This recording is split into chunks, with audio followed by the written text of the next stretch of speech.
Hey everybody, welcome to the Cripescast. I'm your host, Charlie Behrens, and we are brought to you by Jolly Good Soda. Here's today's episode. Folks, welcome to the Cripescast. Today, my guest is Damian Buchman. Now, Damian is an incredible guy. He's a two-time, 1 in a billion survivor of childhood cancer. He was diagnosed with bone cancer that left him with an ambulatory disability at 13.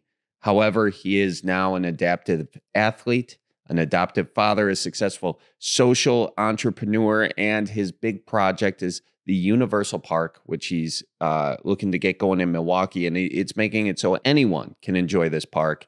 And, there are a lot of things that sort of able-bodied folks really just don't think about because we don't have to. But when it comes to parks and recreation, that's something that a lot of people have trouble accessing and just enjoying, and that's something Damian is working to fix.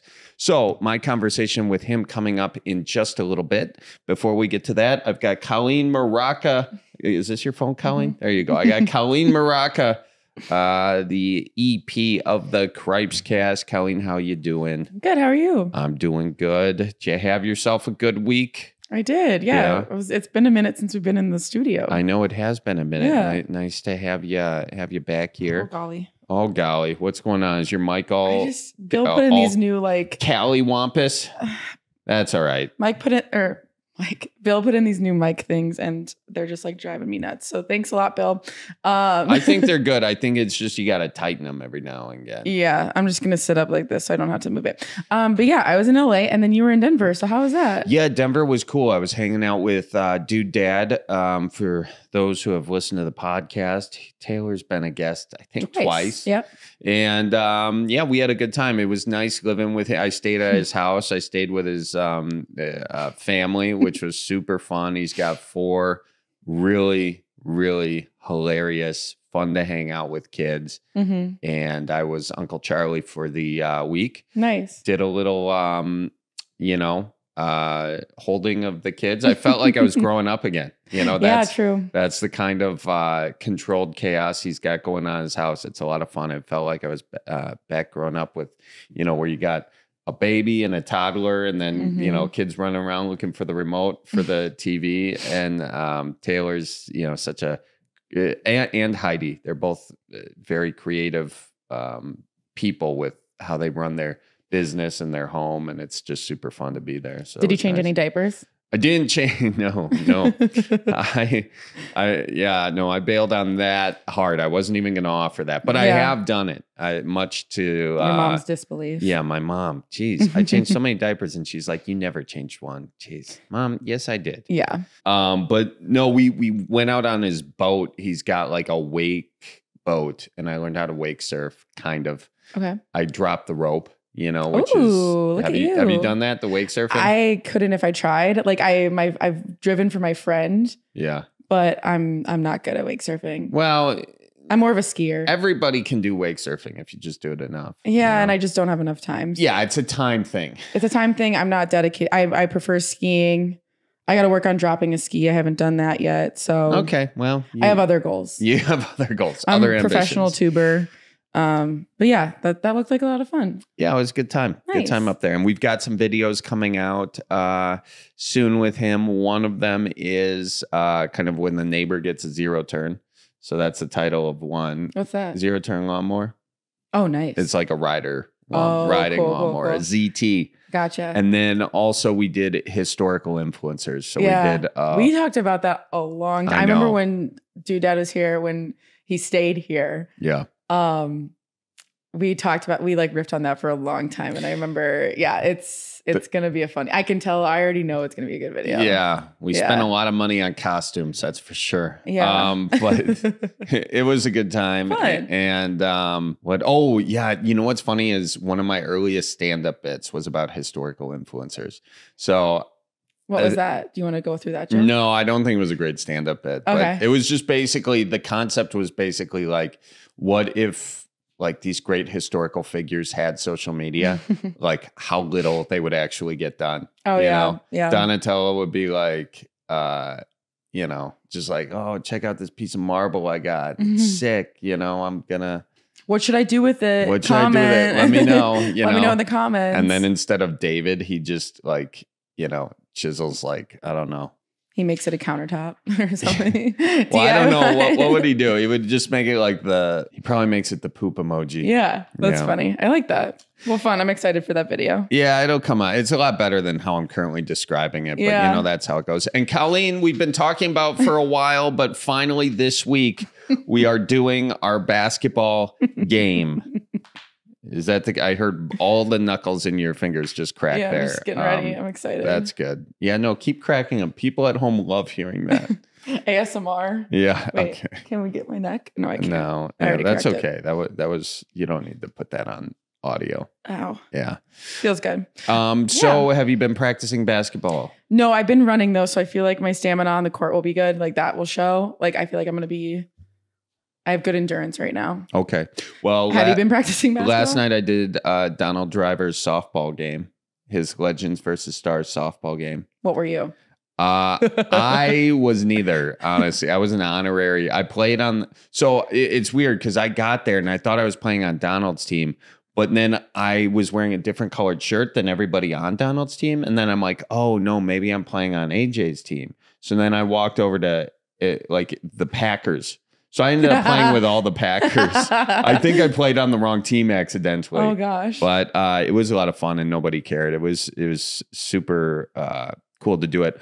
I whiffed really hard at my first pitch and I got a nice crack at the second one. Nice. Got out at first though. So not even a hit. Didn't even get on base, but that's okay. Everybody messaged into Facebook like, don't let him pitch. Don't let him pitch. Don't let me pitch? Yeah, because your first pitch. Oh. I did okay on my first pitch. Okay, yeah. Okay. Yeah. All right. But All cool. right. Honestly, it's probably good. Did you field at all? Were you in the field or were you just... No, because I gave one of the Packers my glove and... So you're just like a DH? I was. Nice. I was a DH. I was there for moral support. Yeah. I was throwing stuff into the audience, like shirts and stuff like that. I was basically a cheerleader. So being honest about that, but it was super nice to be included. So how does that transfer into basketball skills? It doesn't. I'm just telling you, I haven't played softball in a long time and I did well below average. It's probably going to be the situation with basketball. Okay, so you're managing talking expectations. down now so that you're not talking up a big game now because you don't want to get like completely stomped and like having talked up a big game. What I've noticed about you, Colleen, is you have an incredible competitive edge and I'm trying to dull that with a lack of competitiveness on my... me being competitive would just be like a sharpening wheel, just, getting it going. So I don't need to do that. But anyways, before we get into the podcast, I want to let you know that Father's Day is officially less than 2 weeks away. And don't get caught slacking. Get your dad something that he's truly going to love. ManDWalkman.com. We just did a video with me and my dad playing some cribbage. There's the Queen's Gambit. This was like the dad's Gambit. Nice. And it's cribbage is one of those great Midwest games. And we've got these amazing boards made right here in Milwaukee. And they've got a Ope bottle opener on them. The cribbage board says Ope. There's cards, obviously pegs, the whole deal. So check it out. And then what other merch do we have, Colleen? We got the Supper Club Supper Club t-shirt. Yeah, I like that one. And then Roll Out the Barrel if you're a Brewers fan for some reason. And then for some reason, what are you, a Twins fan? Cubs fan. Oh, that's right. I forget. Yeah, you're a Cubs fan, but you're not a Bears fan? No. Okay, good. I can live with Cubs. I mean, I really can. I hate the Cubs. Yeah. Why can't you be a Sox fan?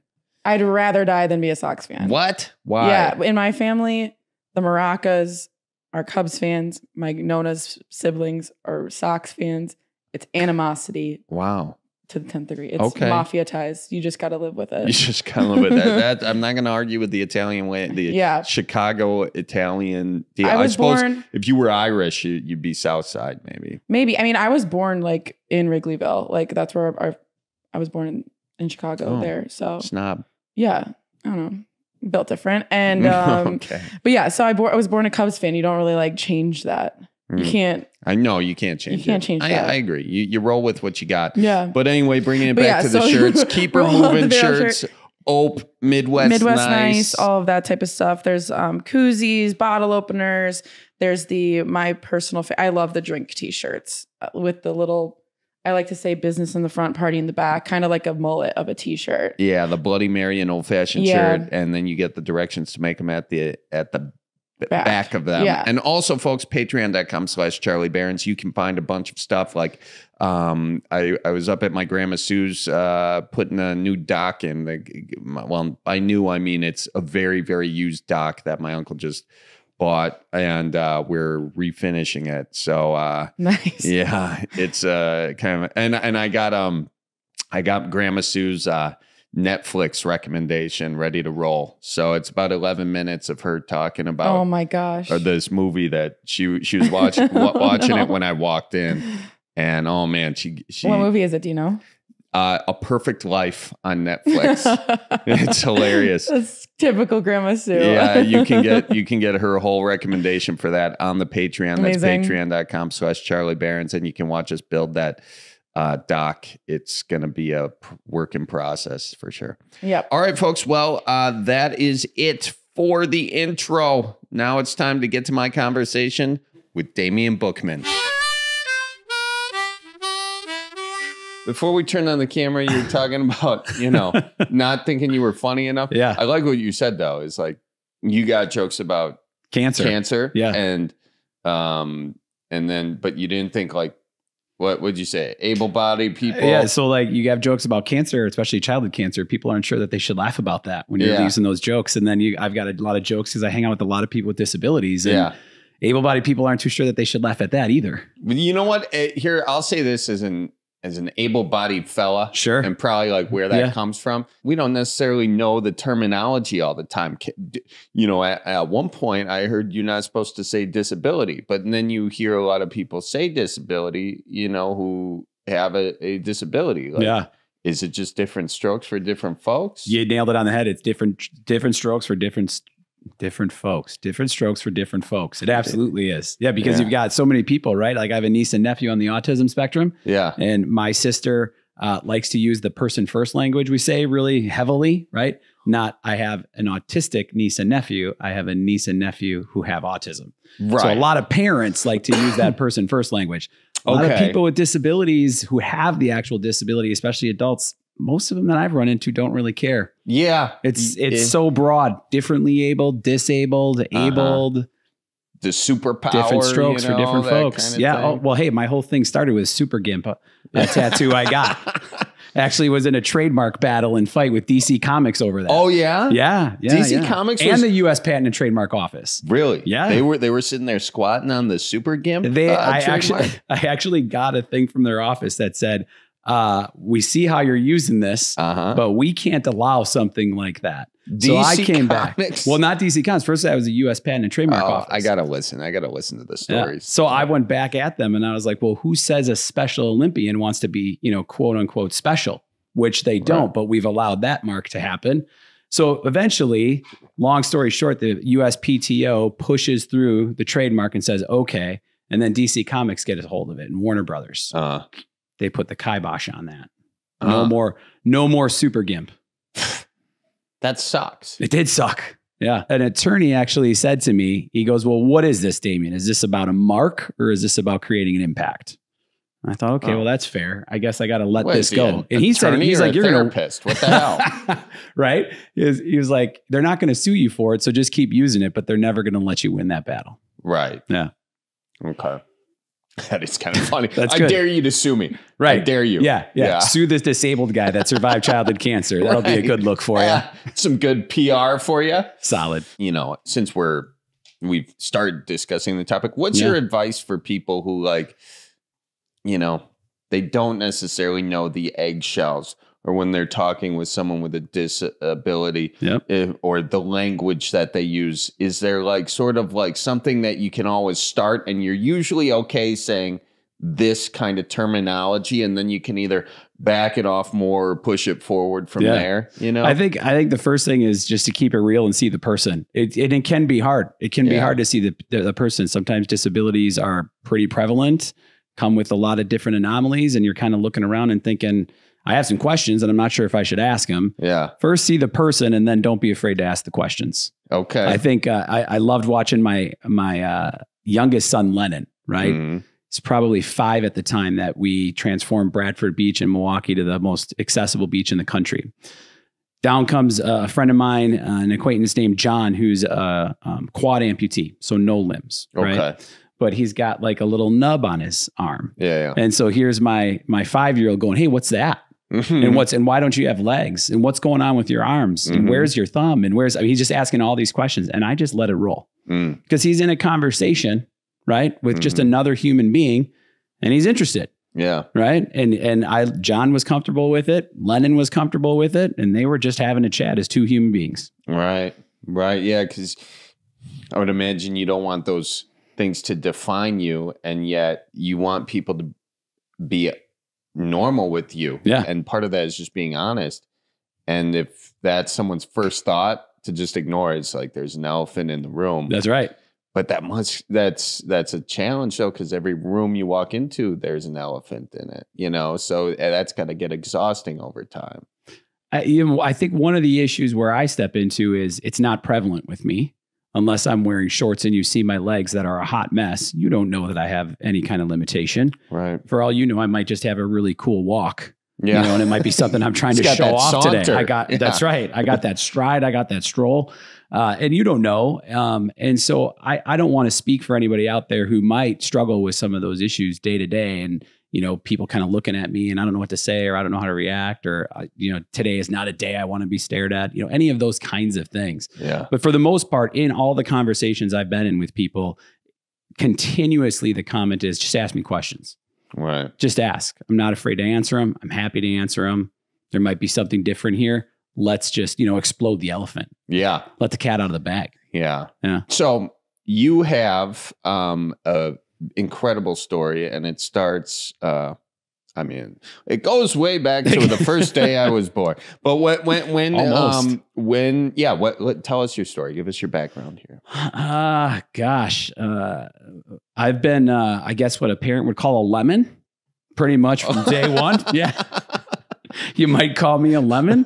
I was at 6 months old, failure to thrive. At 2 years old, they told my mom they weren't sure I was going to make it through the night. And I had this ridiculously high fever and had me on a bed of ice, didn't know what to do. I've kind of had one thing after another until really what started to kind of define me in my life was the experience when I got diagnosed with childhood cancer when I was just 3 days shy of my 13th birthday.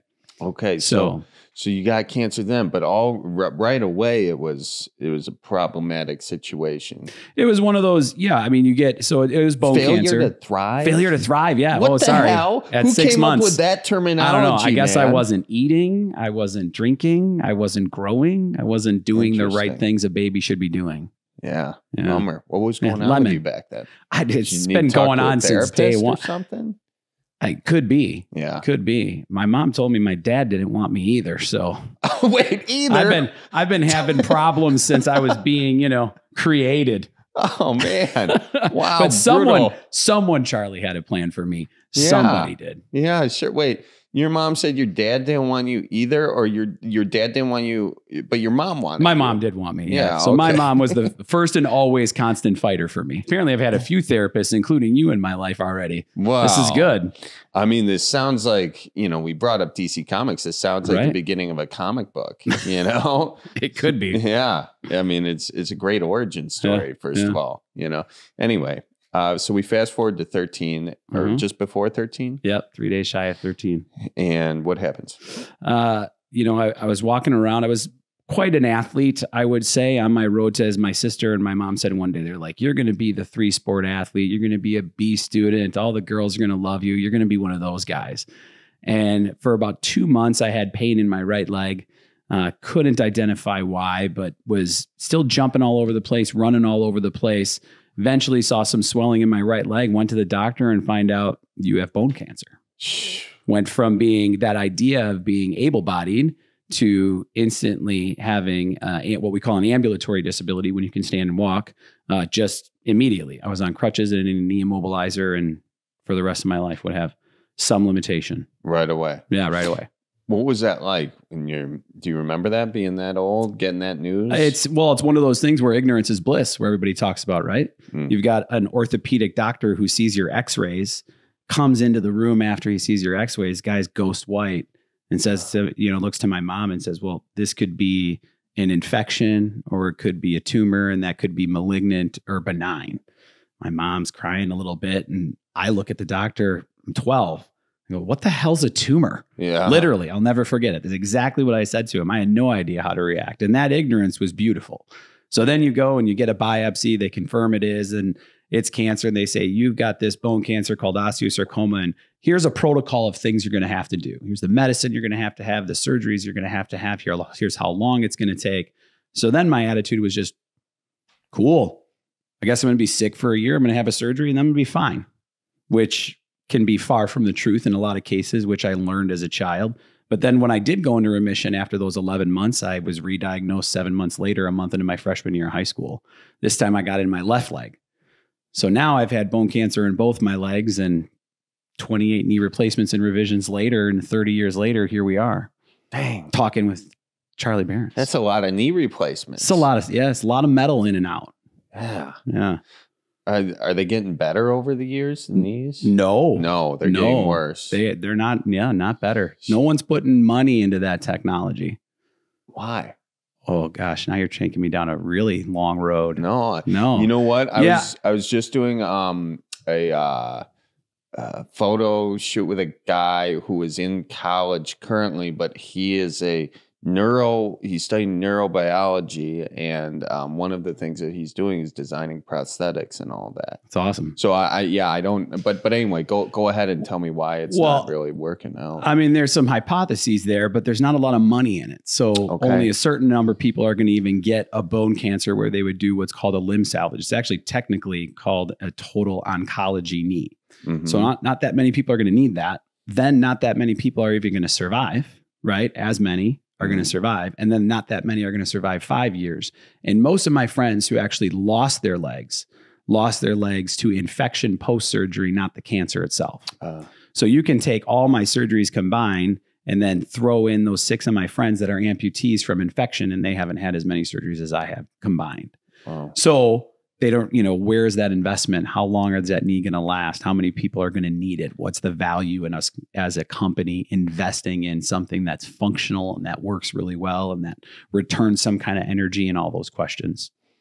No one's investing in that. It's kind of like ALS before the Ice Bucket Challenge. There was no money going into ALS research because not a lot of people did it. And then it's almost like you need your own Ice Bucket Challenge or something. I was willing to be the guinea pig, but apparently the FDA doesn't like to test people on humans. Wait, what? Yeah, no, I looked at my doctors and I said, look, clearly I can have surgery after surgery without infection. I can gain my flexion back. I could heal my wound. I can do all the things that need to happen. Let's just keep doing surgeries till we find something that works well. Couldn't get anybody to do that. Wow. Yeah. And why? Just because again, FDA frowns on testing on humans. Oh, I see what you're saying now. I see what primary issue. Yeah. Freaking FDA always in the way. Yeah. Constantly. Man, you are a superhero. I would be more of a superhero with better knees that worked well. But hey, listen, I have my legs. Mm-hmm. I'm alive. I'm walking. All things that weren't expected to happen. When did you get the idea to do this park? Oh, that's a good question. So, good Midwestern values as we come from, you survive something like this, you want to give back, you feel like you need to give back, you need to make good on the second and third and fourth life opportunity you've been given. So I started an organization called the Ability Center, which snowballed into this idea that everyone should have access to play and recreation whenever they want it. And did that come from your childhood, not having access to play and recreation? Absolutely. Yeah. I mean, when I was immediately silent at 13 years old, I couldn't play with my friends anymore. I couldn't experience that, hey, you're going to be the three sport athlete anymore. Couldn't play with my family and my siblings the way I wanted to play anymore. I can remember being 15 years old in our upstairs living room, looking down on our driveway, and there's my siblings and my stepdad at the time and the neighborhood all playing together basketball in my driveway while I'm upstairs just in tears. thinking that's where I should be, that's where I want to be, but I can't really play with them the way we all used to play. Oh man. So it's, it's creating that opportunity for people to play, wherever they're found, whatever their ability is, even if it's in a temporary moment of blowing out a knee and having an ACL repair. They're not sidelined. They could still play if it's an accessible option to play on. You're a kid. You're looking down there like, God, that's got to be hard as hell, man. Yeah. And what was it at that moment? Like, do you remember the moment you were like, boom, this is. Yeah, it wasn't until I was 30. 30. Yeah, it wasn't until I was 30 when it became very clear what the plan for me in this life was. Yeah, wasn't until 30. So I spent those 17 years where, again, I could have played, I could have gotten active, and I could have found that adaptive way that most people do in what we call adaptive athletics or Paralympic style sports. But I think that would have been the mistake, in this lifetime if I did that. I like to pride myself on kind of being a problem solver. And when I kind of came in, I saw the problems. I saw the holes that were missing and a gap that could be filled. And it is in this space of play whenever I want to. That's the one thing people with disabilities are really missing, and families impacted by disabilities. Got it. So in other words, because you experienced 15 plus years of sort of being left out. Sidelined. Yeah. That's sort of what gave you 15 years of ideas of how this could be fixed. Would that be fair to say?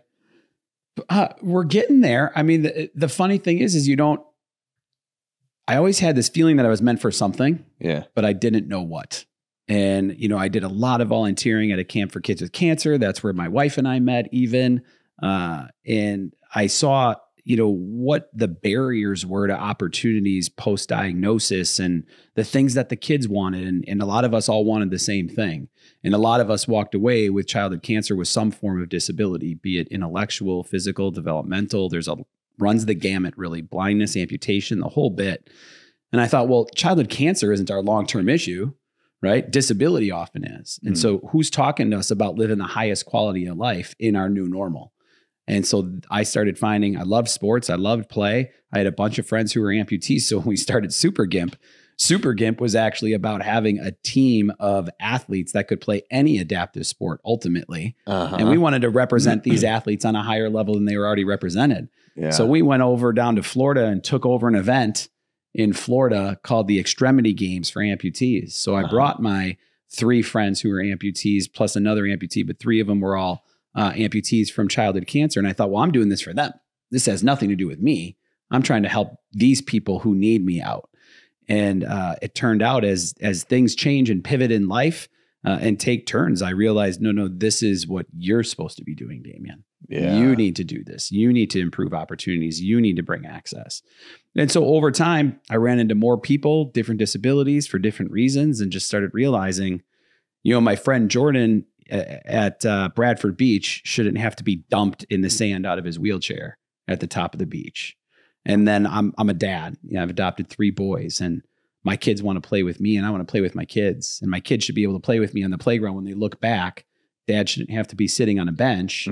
Dad should be able to enjoy it right there with them. Yeah. And that doesn't matter who we're talking about, kids or adults or otherwise. We all look back to the people we came with and we want them to be able to engage with us. Sure. And everyone should be able to do that. Yeah. When you first started thinking about this, were you always thinking Milwaukee would be kind of the place to? Well, mostly, born and raised in Milwaukee, Waukesha County area. Yeah. So Midwestern values sitting right here. This was the place to start. But for me, it was never going to be the only place. I've always been a big thinker, big visionary, big dreamer, big plans. Everything's got to be big, big, big. And so if we do it here, how can we do it elsewhere? How can we duplicate that? How can we scale that? How can we bring these opportunities around the country? And so our big thing is to say, yep, we made the most accessible beach at Bradford Beach in Milwaukee, and we want someone to take that trophy from us and say, nope, now our beach is the most accessible. Yeah. Whether we help them do that or they do that themselves, that's great. That means we've made an impact. Okay. So can you describe to us what makes, your spot different than like a normal spot? Well, I'm sure, it's pretty typical these days. It's getting more typical, which is great, where we see, an inclusive playground, right? Yeah. But where are all those playgrounds? Suburbs. Suburbs is a good point. Yeah. But also they all sit in parks. And no one says, but what about the 18-acre park? Yeah. That's how in are we this going to get playground? through that? Right. And if we think about not just kids aren't the only people who use parks. So it's great that we're thinking about the child with a disability to have an opportunity to play. But what about a parent who has able-bodied children, but they might have a disability, who's a wheelchair user? If I bring my able-bodied child to the only accessible place inside this park, the playground, and they escape the playground, can I keep them safe? Probably not. Okay. How can I get to them if they escape into the woods? Now we've got a problem. Yeah. So now I'm not bringing my child there. The only thing that our parents' job is to make sure our kids see tomorrow. If we make sure they see tomorrow, we're winning. And if I can't keep them safe, I can't take them to a certain destination or a certain place. So that's why we looked at it and said, well, we're minimally meeting an opportunity for people with disabilities by making an inclusive playground. It's great. It's a really good start. Right. But every one of those playgrounds is in a park. Okay. So being a person who doesn't believe in impossibility, I was like, we're just going to build a $10 million park. The whole park's going to be inclusive. Wow. Top to bottom, all 18 acres. Wow. With no woods for your kid to escape There are into. woods. There are woods that they can go into, but there's going to be trails through those woods. Right. So that everybody can hug a tree. That's nice. Who doesn't want to hug a tree? Yeah. The tree doesn't exist if you can't see it or get to it. Right. No, if a tree falls in the forest, same thing for if a tree is still growing in a forest and no one's there to hug it, does it really exist? It doesn't. I don't know. A bird might say otherwise, but That's true. we'll disinclude, not to disinclude There's probably birds disabled from birds this conversation. Too. For sure there are. Yeah. Yeah. Right? Yeah. There was one that just flew into that window. I think that fella's. Now it might be problems on the porch. That's okay. We'll nurse it back and bring it to the park. Nice. I like that. Yeah. I like that. Excuse the interruption, folks, but I want to shout out the title sponsor of the Cripescast, Jolly Good Soda. Thanks to Jolly Good Soda for all the support they've given us. And I'll tell you this, summer is in full swing, and there's no better way to ensure a jolly good time than crack open a Jolly Good Soda. You going fishing, bring a cream soda. Having folks over for barbecue, got to have that sour power for the brandy old fashioned. Sitting on a porch waiting for a storm to come in, enjoy a root beer. You can get it all at jollygoodsoda.com. And folks, Fleet Farm. I want to tell you about Fleet Farm. It is your place to find Dad's Day deals that won't be beat. From fishing gear to grilling accessories, find the perfect Father's Day gift for every type of dad. Are you having trouble deciding? Let Dad choose and just pick out a Fleet Farm gift card. Nothing says, Dad, I kind of thought about you a little bit before Father's Day, like getting him a gift card. But if it says Fleet Farm on it, it's, oh yeah, at least you thought of the right place to get me a gift card. You're going to find the best brands, the best deals, and the best dads. Best brands and best deals for the best dads. Well, you'll also find the best dads at Fleet Farm, okay? Because they're walking around with their hands behind their back. Look, that's the old dad. Or the hands crossed behind hands on the hips or hands behind the back. You know, that's dangerous dad territory. If his hands are behind his back, that means he's got some time to think and he's going to be spending some money. So anyway, this Father's Day, get yourself over to the Fleet Farm. And lastly, folks, manswalkman.com or cripescast.com. Click on the merch section. You'll get all the stuff we mentioned at the intro of the pod. Cribbage board, shirts, koozies, bottle openers, the whole deal. Check it out. And also, patreon.com/Charlie Barons for all your behind the scenes looks at stuff we're doing outside of the podcast and stuff we're doing with the podcast and Q&As and everything like that. All right, back to the podcast, ladies and gentlemen. So how did you go about funding and doing all that fun stuff? Yeah, I just went out there and told the story. And as life would have it, it kicked off with, it's insane, right? Like after meeting with a gentleman from Mel's Charities this morning, his first slide in his presentation says, you can't make this stuff up. Must be the way it is for people who start organizations, because it's kind of the same. Turns out I have a board member. His name is Brad. Brad now has MS. But Brad was telling his sister about this new board he joined and the founder of this organization. And she goes, well, Brad, there can't be too many Damians who had bone cancer in both their legs in the Milwaukee area. I'm pretty sure that was our neighbor. Turns out we were neighbors. No kidding. Yeah. We grew up like across the street from each other in our little cul-de-sac in a suburb of Milwaukee here.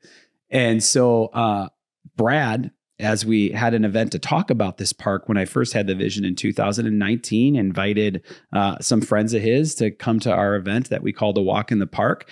And that certain individual was going to be taking over a family trust and managing that. And she kept watching the project and seeing how it was developed. And we were asked, said, hey, we've got this trust, and this gentleman, George French Moss, would have loved this project. And we would like to support what you're doing. So we wrote a grant to them. You know, I had no idea where this came from. I had no idea this was connected to Brad until like 6 months after the grant happened. And I thought it was just, you know, a miracle that we got this opportunity. So I was like, well, let's shoot in the dark and just ask for the whole thing. French sounds like he was a really good guy. Sounds like he was active. They said he would have loved this. These are the things he did. We had some connections as I did my Google research. And so I asked him to take on the naming of the park and support it at a multi-million-dollar gift. And they came back and said, okay. And they did that. Wow. And we kicked off just in the beginning of this year, right before Christmas, with a $2.5 million grant. Oh my God. So what is all that cash gonna get? Like where are we looking at? So we've raised a total of $4 million already. And I'm hoping that by the time we break ground, which is going to be the 33rd anniversary of the Americans with Disabilities Act on July 26th of this year, I'm hoping that we have the $10 million raised. But where we're at now stands us up to be able to develop the east side of the park, which will include the most grandiose inclusive playground you've ever seen.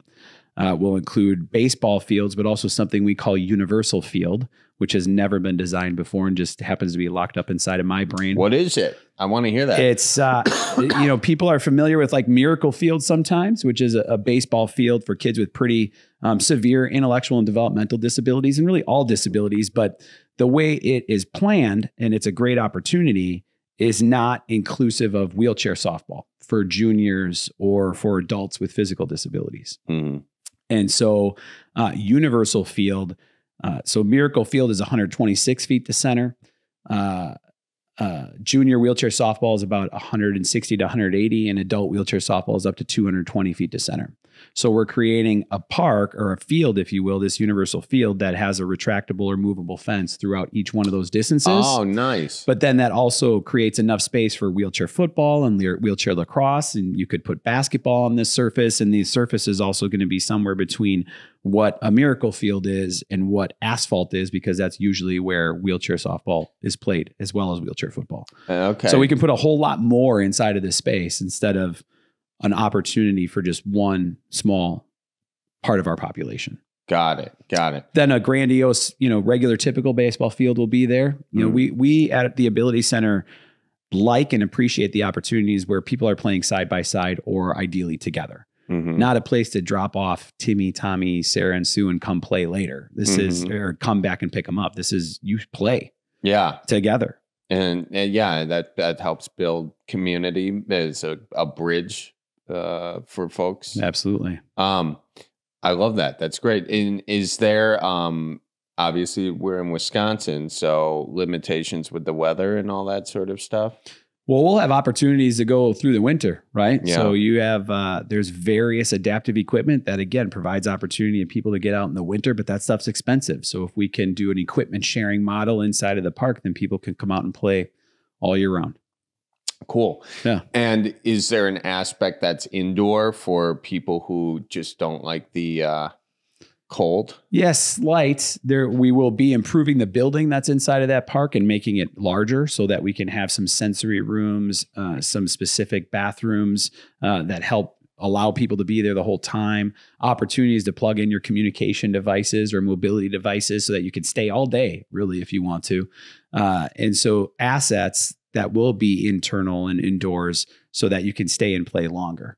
And how'd you go about choosing the location? I'm thinking specifically for like other folks who, you know, you want to replicate this model in different cities. So I'm thinking that might be one of their questions. Like, it's a great question.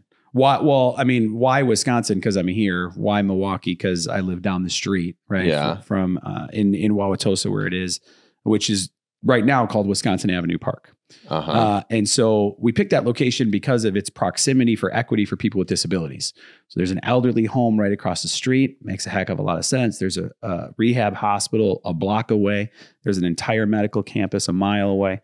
We're a block from the Milwaukee County Zoo. We're on the heaviest traveled bus line in the entire Milwaukee County transit system. So it's about access and equity to get to that space for the primary demographic we want to serve. It just turned out to be just the most perfect scenario that you couldn't have asked for a better location in our market. Yeah. Well, you just gave like 4 really good boxes to check for people who are thinking about maybe putting something like this in their own community. Yeah. That's great. What's been the biggest challenge in doing it? Maybe, you know, like some pitfalls that you want, you know, folks to avoid when they're looking at their community, and how can they do this? Well, you can always call us and we can help you make it happen. Yeah. Because that's what we do. But the flip side of that is the greatest challenge for me and our organization has always been people believing in possibility. We tend to not believe that anything is possible. We tend to think that big things are hard and people can't wrap their mind around, well, how am I going to do that? Right? Yeah. I would imagine you've come up with this against these kind of things in your life, right? As many creatives and artists and comedians and actors and actresses do, you always have the people in your life who are like, really, Charlie, are you really going to be able to do that? I'm not sure you're going to make it. Maybe you should fall back on something. Yeah. That's been a continual thing for me with my organization. Are you thinking a little too big, Damian? Are you dreaming too big? Should you maybe scale that back? And I'll look at people and say, well, why? Yeah. True. Every other able-bodied person has an entire park to play in. Why shouldn't people with disabilities have an entire park to play in? And by the way, someday you're going to be disabled and then that park will work for you. Yeah. Isn't that really interesting though? Yeah. Someday you're going to be disabled. I don't think people think about that a lot. Not at all. I don't think that, but hey, you're either, you know, it could happen randomly. You could just get old, you know? We all have a grandma and grandpa that don't move like they did when we were 5 and 6 and 7. I mean, so now we can still play with them. Yeah. If a park is inclusive, if a park is accessible, they can still play with us and we can still play with them. And I think it's so great too, because when you get to like a certain age, it's just, yeah, like even walking on grass, if it's lumpy grass, is like hard for there goes an people. Ankle. You know, yeah, exactly. There goes an ankle. There goes a hip. We broke grandma's hip. Yep. Yeah. We don't want that. No, I think it's super cool. And I also like what you're saying about, you know, dreams and them not being too big. Because I think people, there is a lot of mentality of, man, I can't do that. And whatever it is that you're like trying to do, I just think you can spend as much time doing something you don't want to do as something you do want to do. You know, you can spend a lot of time getting really good at, you know, I was a pretzel roller for a certain time in my life and I got really good at that. But I didn't necessarily want to get really good at that. Right. But I just kept doing it. But you nailed it while you were doing it. I nailed it. And the best pretzel roller in the market. Yeah, I don't want to brag, but Midwest? What are we talking? Let's go world. Okay, world. Yeah.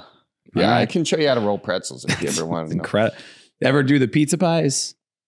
Because I've never. It's always impressed me watching people throw the dough. I did. Well, we messed around with the dough. We made a lot of different things. Pizza was one. Wasn't necessarily the right dough. Yeah. You know, like you could, it just wasn't. I need more flour. Yeah. I think so, because it was always sticky. Yeah. I wasn't that good at that, but you know. But the pretzel rolling, man. Best got in the it world. Down. Anyway, I think my point is, you know, for people who may be interested in this, that, or the other thing is just give what you want a go. You know, but yeah, you got to believe in yourself, right? no one else is going to believe in you all the time. Yeah. And there's always going to be some level of doubt. Usually people aren't used to even learning, knowing, figuring out how to follow dreams, mostly because we're stomped down by someone who lost theirs. Wow. I mean, if you get deep with it with people, it's probably because they didn't have the courage to follow their own. And so they don't believe you can do it either. And you've got to push away the naysayers and keep going with what your gut feels. And eventually, at least it's been my experience, you'll find your way. I mean, it's different, right? Doctors literally told my mom to take me home and let me die. I proved that wrong since I was 14 years old, 15 years old. So the doctors said take you home. Are they still doctors? well, my official oncologist has retired. He is not, and he was an amazing physician. As my wife will say, you don't need your doctor to be your friend. You need your doctor to be really smart. Right. And he was really smart. But statistically, I watched what they were talking about. I've watched friends battle my same cancer 4, 5, 7 times over, 6, 7, 10 years before they lost the battle. It's what everyone expected to happen to me because that's all they had ever really seen or known. So isn't it like, wasn't it like 1 in a billion or something like that? I had someone do the math once. I started giving him the actual numbers. I'm not very intelligent. Me either. Yeah. School was overrated. Not my jam. Yeah. Way overrated. Wasn't my peanut butter. No. Yeah. And, but statistically, mathematically, I think he came up with something crazy in a trillion when he broke down all the math. Man. Yeah. Pretty. So once you beat those odds, following your dreams, nothing. Raising $10 million, $100 million, $200 million, whatever it has to be so that everybody has an opportunity to play together. I don't really care. I will find the way. I have not yet. When I say I'm going to do something, I'm going to do it. It's going to happen. I don't care if that takes 2 years, 5 years, 10 years, 20 years. If it comes out of my mouth, it's happening. What is your biggest vision of what can happen here? Does it end with sort of these activity centers for everybody? Is it? I think my wife wish it would. I think she wish I would whoa, time out, slow down. No, it doesn't. I think my ultimate goal when we open this park is to figure out how we make an announcement with partners that on the 35th anniversary of the Americans with Disabilities Act, the ADA, we'll announce 35 markets where we'll build a universal park. Mm-hmm. That's what I'm aiming for. I'm a little behind. I wanted to do it for my 30th anniversary of being a survivor, my cancerversary, if you will. That happens this June 6th. So now I'm just pushing it forward a little bit and saying, well, forget 30 markets. We'll just go 35 for the 35th anniversary of the Americans with Disabilities Act. That's very bold. Yeah. That's ambitious. I like it. Hey, there's a lot of companies sitting down there, trillions of dollars, looking for something good to do. Yeah. Some way to impact their community, some way to impact society, something that may not be deemed as controversial.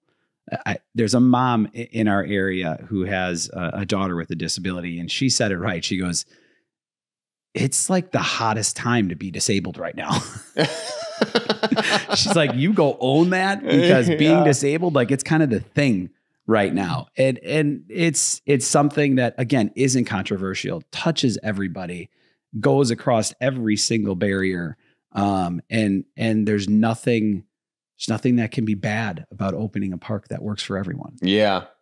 I do think that's kind of cool though, that, she said that, and that sort of that, is the vibe that a lot of people have of, I think we are seeing people, differently, with kind of, I was even touching on with not necessarily knowing how to talk about things, right? But the fact that we're thinking about how to talk about them means, it's different than just looking past people, which I think, you know, we've done for this a long, whole long time. swell of this DEI movement across America, the diversity, equity, inclusion, has really given people with disabilities an opportunity to go, you know, raise their hand and say, yeah, but me too, us too.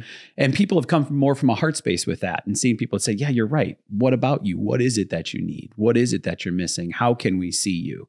And they're asking in more genuine, meaningful ways. Yeah. I think that's what really has opened the box more than anything.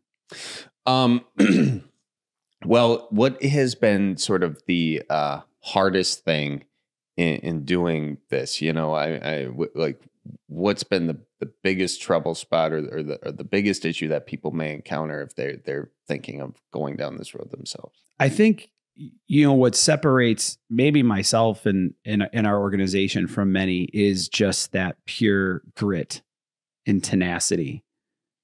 Passion of never giving up and never quitting. When you know something is absolutely right, just staying with it until it happens. That's really hard. That's difficult to stay the course. This time around with this project, it has come a lot faster than the rest of the organization. But I had a great friend at the camp that I talked about for kids with cancer earlier, who's built substantial companies and opportunities in Chicago, great entrepreneur who said to me, hey, Damian, anything worthwhile takes 10 years. All takes 10 years. Wow. And everything for our organization really started striking when we hit 10 years. Isn't that interesting? It's extremely interesting. He was right on the money, and it makes a lot of sense. And most people aren't going to stick with something that long. They don't have the patience. They don't have the staying power. They tend to start losing, you know, their belief. They keep hearing the more people out there that saying, maybe you should be looking for something else. Maybe you should be doing something else. Maybe this isn't the right thing. And they start listening to that and pull away.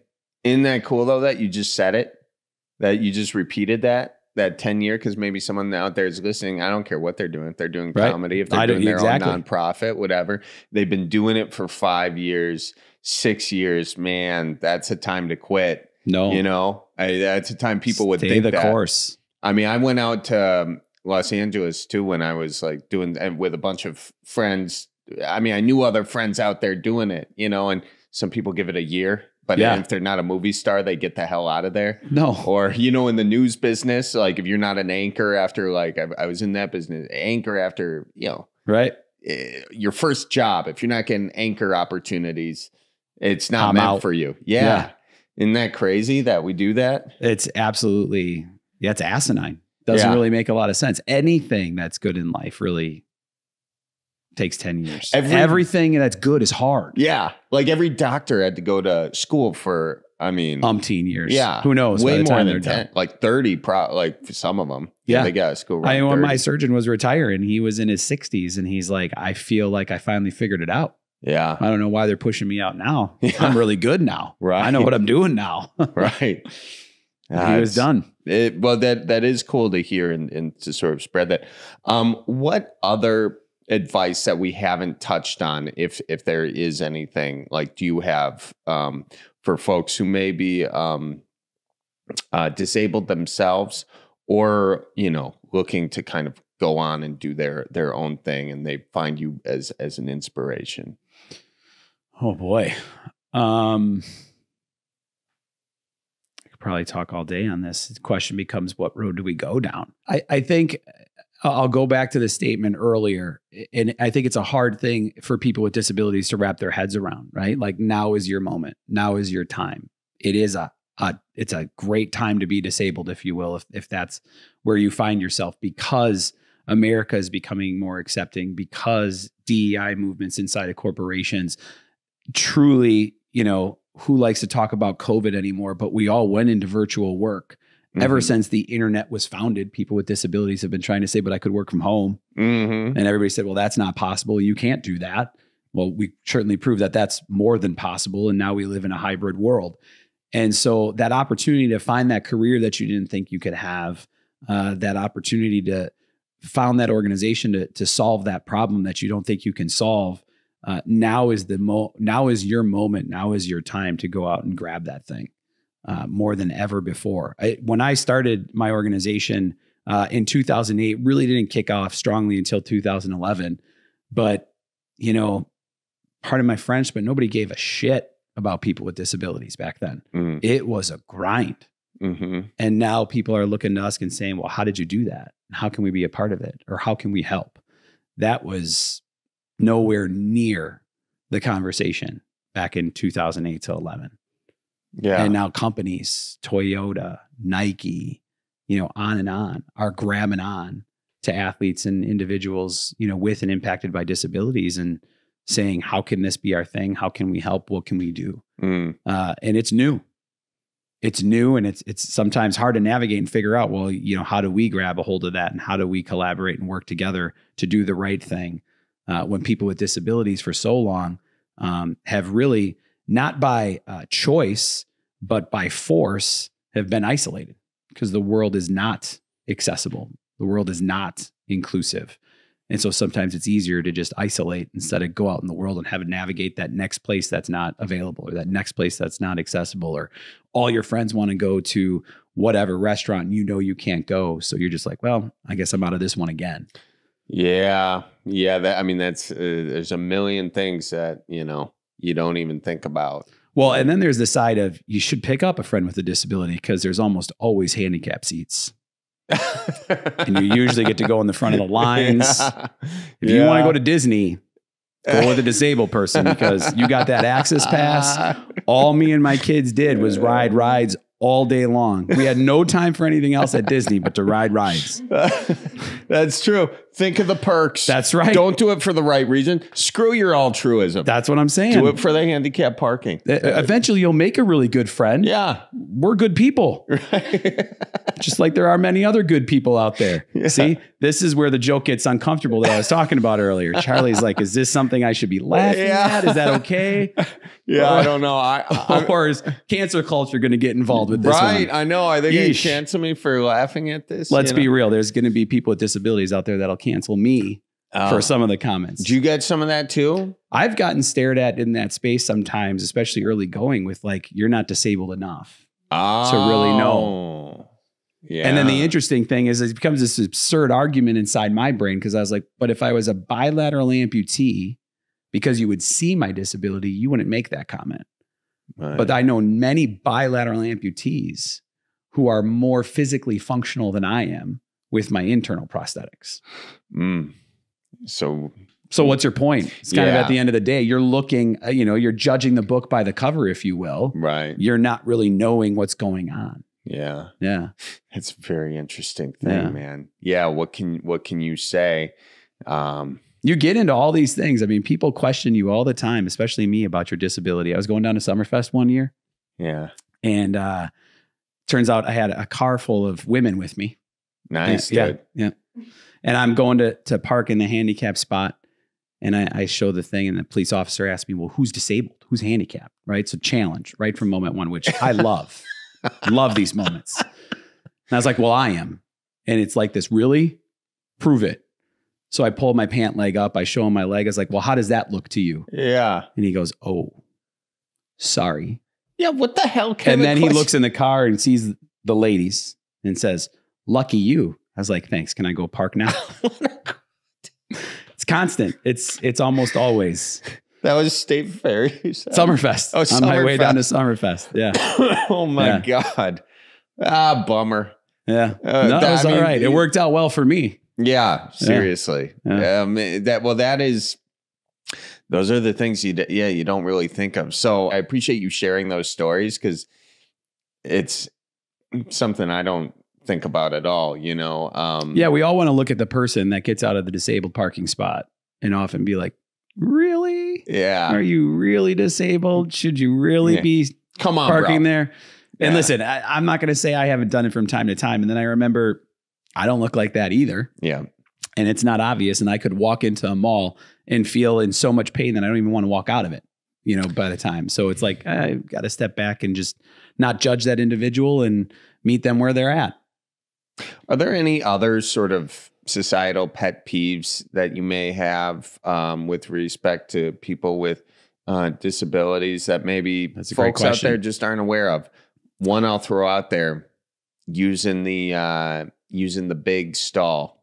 Yeah. If it's comfortable, right? It's not a lot of room in there. There's a lot of room. Yep. And what are the chances someone's gonna?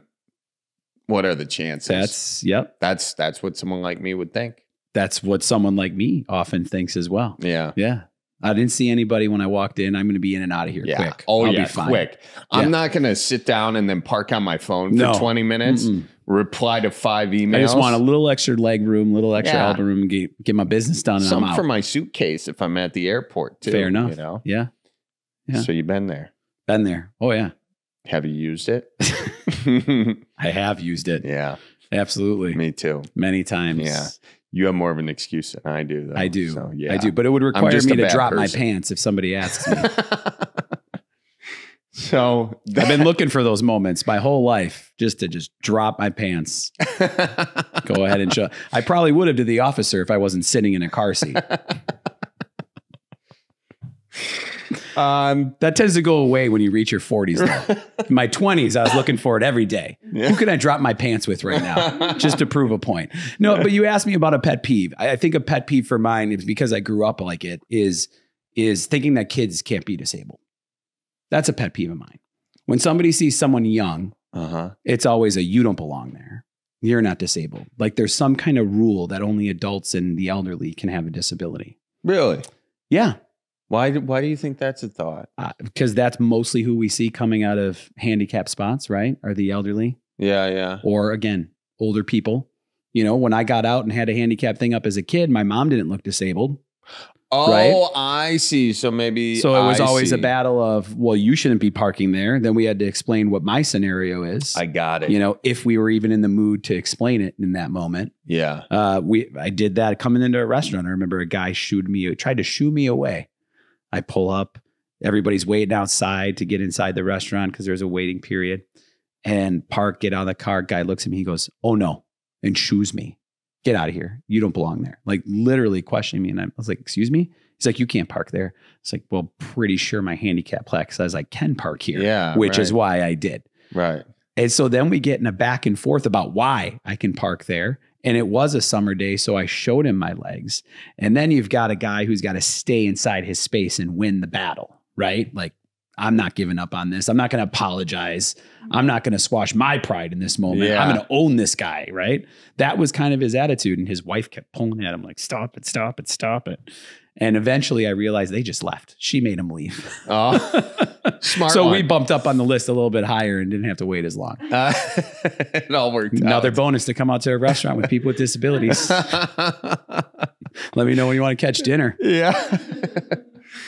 Well, this has been really, really great to hear sort of your tenacity in doing this and getting it going. It's also great to hear sort of your pet peeves and also to just generally chat and get to know somebody, you know, with a disability better. I feel like the audience got to know you as well too and your perspective. So I hope so. I really appreciate you coming on. I think it sort of helped a lot. It's the part of the conversation where I ask you if I forgot to ask anything important or you think I missed anything big here. No, not that I'm aware of. All right. Yeah. Well, appreciate you not asking me to lay down my cancer stories and jokes though, because they get a little bit personal. Oh, so yeah. It's probably good if I keep it locked down. My wife usually tells me, "Baby, you shouldn't share that stuff so publicly." Well, you got a hot 5? Nah. No? Yeah. All right. Once you get your cancer hot 5, the top 5. Yeah. But for like stand up, you call it your hot 5. Okay. You know, who's that audience is the question. Just any audience. Any you can audience? go in any room and it'll work. All right. Yeah. I got to find my hot 5. I got to lock down those 5 jokes and stories from those experiences. Yeah. Okay. You'll do it. I will. If you want to. That's right. I think I got more things to do though. I think you got bigger fish to fry. I think I got other stuff to do, unfortunately. I'll bring my hot 5 when I'm 50. We'll good. Focus for 50. That sounds Until good. Then, it was great to be here with you. Cheers, and thank you so much for cheers. the opportunity. Thank you so much. Yeah, absolutely. Thank you. Watch for deer out there. I will watch for deer out there, especially in the park. Okay. And that is it for this week's episode of the Cripescast. Make sure you support Damian. Check out his website, DamianBuchman.com. and tacwi.org. That's for the Ability Center, Wisconsin. Yeah, so that people understand the Ability Center. Yep. TACWI, the Ability Center, Wisconsin.org. Yep. And also you can follow him on all social media platforms. Colleen, what is his handle? He is Damian B Speaks on all platforms, and he posts updates. I think he just posted something where he was at the Capitol recently doing an initiative for, I think it was like parks and stuff. Like it's all related to his Universal Park. So if you're also in the area, you want to know more about the park, he says I can't remember how many dollar amount, but it's like a really great park that he's putting in the Milwaukee County. So yeah, just kind of, if you're in the area, give him some love, show him some love. Excellent. Yeah. Excellent. And then where can people follow the Cripescast? Follow the Cripescast on all platforms or go to cripescast.com for more information. We have a lot of our social media linked up there, more information about all of our show, and you can click on the merch there as well. You can go to mantalkminute.com for merch, or also Deep Teas, I suppose. But we do have eventually tour dates are coming out soon to see Charlie on the road. So go to charliebarons.com for tickets. And yeah, if you want extended cuts of everything we have going on at Cripes Inc., if you want to see Charlie get beat by a girl in basketball, go to patreon.com/charliebarons. And by that girl, I mean me, and my mom will be there to support. So super excited. Yeah, can't wait. Can't wait. All right, folks, there you have it. Thank you all for listening. Make sure you watch out for deer, and we'll see you next week. So roll out the barrel and get the band brewing. Life's got you down. Just keep her moving. It's on Wisconsin. The Badgers say it's the old Wisconsin Jubilee. You know, sometimes when you're ice fishing, you put your foot in the walleye hole and go ass over tea kettle and you think you're done. No, you got to keep her moving.